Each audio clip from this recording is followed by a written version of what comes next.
Hello, good day, and welcome to the Manitoba Modern Economics, Technology, and Environment's Introduction to Poverty today. I'm filming right across here on Selkirk Avenue, one of the poorest areas of Winnipeg, and today, like I said, we're going to talk about poverty. It's something that affects all in society, directly or indirectly.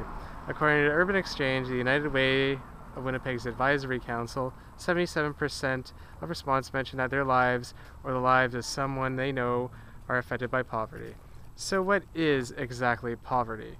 Well, as you can see, we live in this is actually in a very low income area, and while there's no real definition of what poverty is, poverty, according to Statistics Canada, which is basically uses a method called the low income cutoff, or LICO.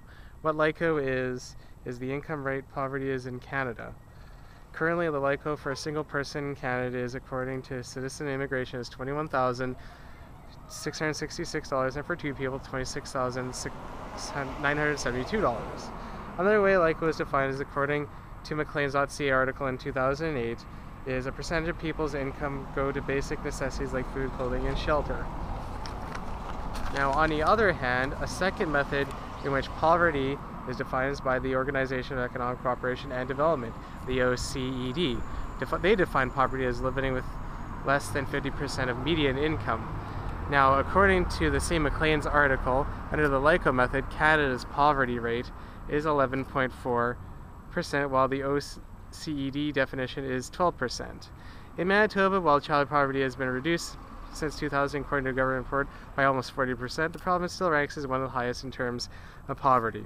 In fact, according to a November 2009 CBC.ca article, mentioned that the Planning Council of Winnipeg named Manitoba the child poverty capital of Canada yet again. The SPCW reported that 1 in 5 children are in poverty in this province, and to make matters worse, 68% of Aboriginal children under the age of 6 in Winnipeg continue to live in poverty.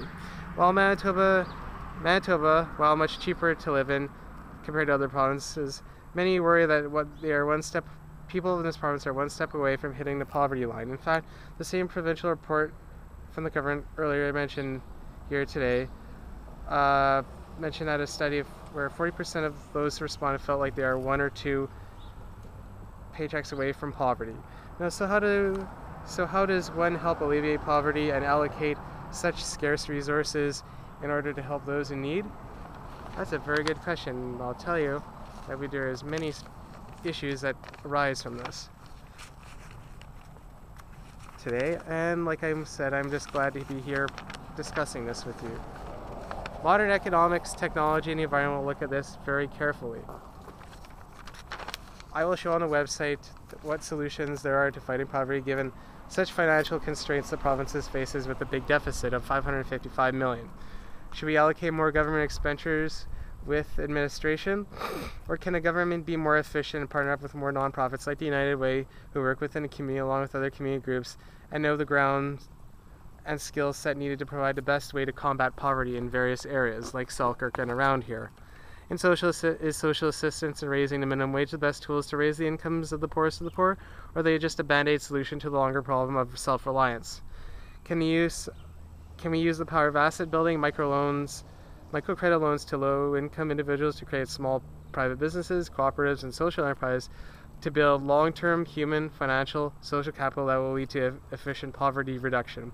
Lastly, can both the politics of the left and the right sit down and analyze that this is a real problem and talk about it? Amazing results can happen when this occurs. Bologna, Italy, where the Democrats of the left took market ideas and helped lift an impoverished part of Italy into one of Europe's economic hotspots in the 1990s, all by using a market-based system with using worker-owned and small private business to create employment. This pales to comparison with the old days of the Democrats that left in Italy, which was the former communist party of that country who believed in state welfare. Poverty is a real problem. These are the issues on the table. This website will look at how to create good, solid market-based ideas while maintaining social justice. Now let's get down to work.